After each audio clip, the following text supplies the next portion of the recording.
Our society is collapsing. Once dystopian fiction, now whispered everywhere. But is it fear or truth? In the 20th century, a man named John B. Calhoun sought an answer, not through speeches or manifestos, but through a cage he would call Universe 25. What began as a scientific study would become a haunting mirror to our modern world. Even today, it is cited by those who believe we're standing on the brink, not of woe or plague, but of something slower, something deeper, a collapse from within. So, what was Universe 25?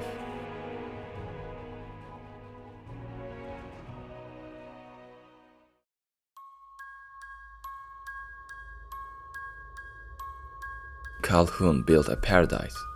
At least that's what it looked like on the surface. A sealed world, free from fear.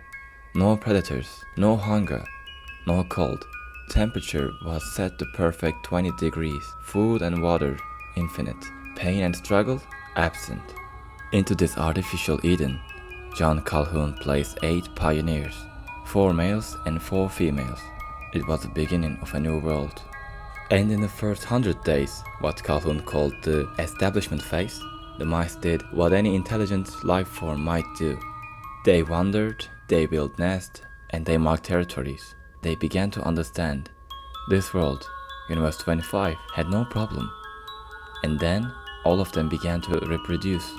Slowly at first, cautiously, as if still uncertain whether this place was real or just the calm before the storm. With birth, we came the next phase, exponential growth. The mice, now freed from the burdens of survival, had only one instinct left to follow: reproduce. And they did, relentlessly, and the population began to double every 55 days. Life was easy, time was meaningless, and growth unstoppable. Sound familiar? It should. Soon, their numbers reached 600. But that wasn't the only change. Despite having plenty of space, the mice began to gather in just a few select zones, rallying around food and water, and they no longer searched for sustenance. Meals become a social ritual, a time to eat and to be seen. And after the meals, they didn't wander far. Why would they? Nests nearby were warm and close. Soon, groups formed, all familiar faces in familiar spaces. Neighbors, like the tenants of a crowded apartment block, they lived side by side. For now.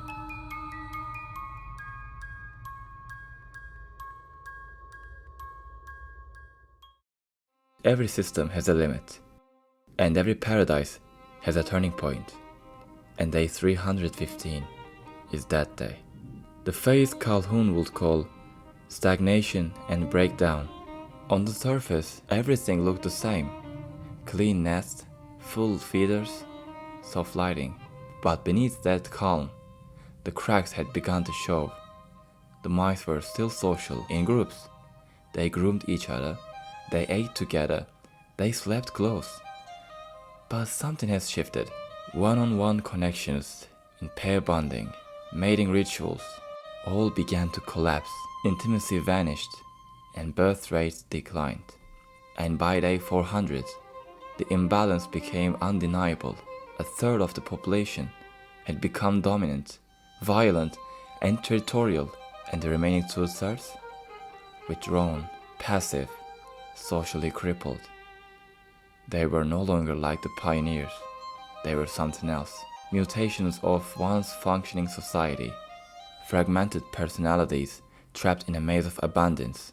Calhoun gave them names, and they were alpha male, aggressive, dominant, violent. They ruled the prime nesting zones, hoarded the attention of females, and fought ruthlessly to defend what was theirs. But their power was fragile, built on fear and repetition. Then came their opposites, the withdrawn males. Passive, silent, they could not compete. So, they stopped trying. They no longer fought, no longer mated, no longer cared. They sat in corners, staring into nothing, loneliness carved into their faces like scars. They had been broken, not by claws, but by the absence of connection. It wasn't just males.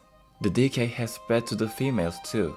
There were those Calhoun called the beautiful ones, and perhaps the most haunting group of all, mostly young females and some males too. They withdrew completely from society. They stopped mating. They stopped fighting. They spent their days in obsessive grooming and perfecting their fur while the world around them burned. They lived in silence, physically flawless, but emotionally hollow. No scars, no conflict, and no purpose. They were clean, they were beautiful, and they were utterly alone. They never reproduced. Icons of a new phenomenon Calhoun called behavioral sync, the final stage of social collapse. Even the mothers, those once driven by instinct, fractured under the weight of abundance. Some became overprotective, stacking their babies in piles, refusing to let them leave the nest even if it crushed them. Others walked away. They abandoned their young. Some even killed them as if they no longer knew the difference between life and waste. Some females stopped mating altogether. Others mated with anyone, without reason, without limit, and without meaning. The system had broken. The roles had shattered. And what remained was a society in free fall. Among all of them, one archetype stands apart in my opinion.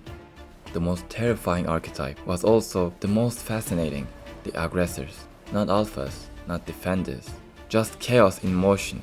As the social fabric unraveled, a new breed of male emerged, one that no longer sought dominance but destruction. They raped indiscriminately, males, females, even the young. They attacked not to claim territory, but to inflict pain. And they did it everywhere, but especially near the footprints and in the corridors. Pathways once meant for movement, now soaked in fear. Then the first corpse appeared, a single mouse, dead of starvation, in a paradise where food and water were endless. The silence following that discovery was broken by something even more disturbing. The others began to eat it. Cannibalism was born, not out of necessity, but as symptom of something far worse. A collapse of instinct, of meaning, of life itself. In a world overflowing with abundance, they had eaten one of their own. John Calhoun and his team were shaken. An emergency meeting was held. Some argued the experiment had crossed a moral line. It should be stopped, buried, and forgotten. But Calhoun refused.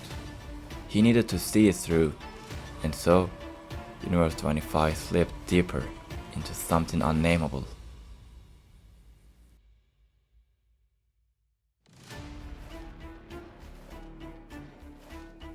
And yet, despite the violence, the detachment, the death, this was also the peak. The population had reached over 2,000, but that will be its last breath. Because something irreversible had already happened. By day 620, reproduction stopped completely. No new life entered the system, and parental care had vanished.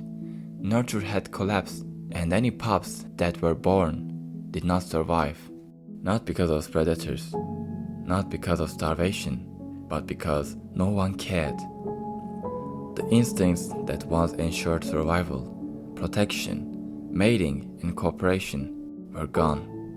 What remained was a structure without a soul, a society in name only, a hollow machine still running long after the purpose had vanished. The utopia was dead, only the ruins remained. After day 620, there were no more screams, no more births, and no more battles. Only silence. Only the beautiful ones remained, flawless and passive, groomed to perfection, their eyes reflecting nothing.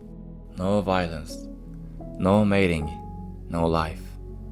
Universe 25 had become a flawless cage, a museum of stillness. Everything was there. Food, water, shelter.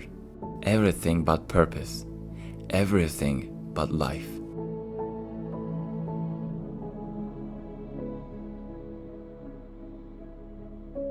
And now, decades later, we look back at this experiment and see something disturbing, something familiar.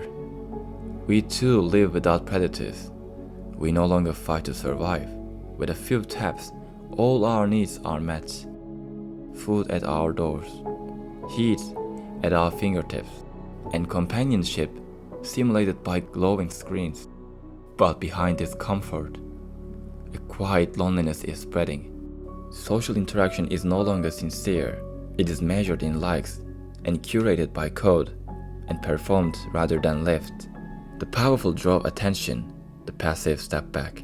Some lash out violently, blindly, without knowing why. And parents grow indifferent. Some smother, others abandon. And we keep going, not out of hope, but out of habit.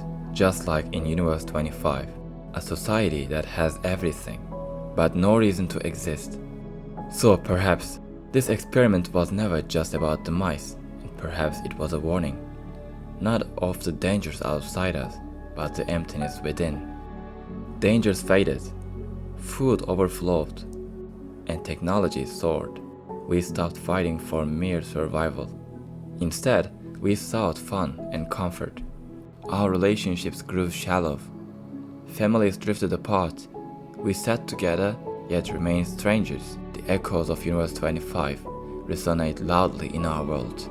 And today, we stand at a crossroads much like Universe 25. And comfort surrounds us, yet meaning slips through our fingers.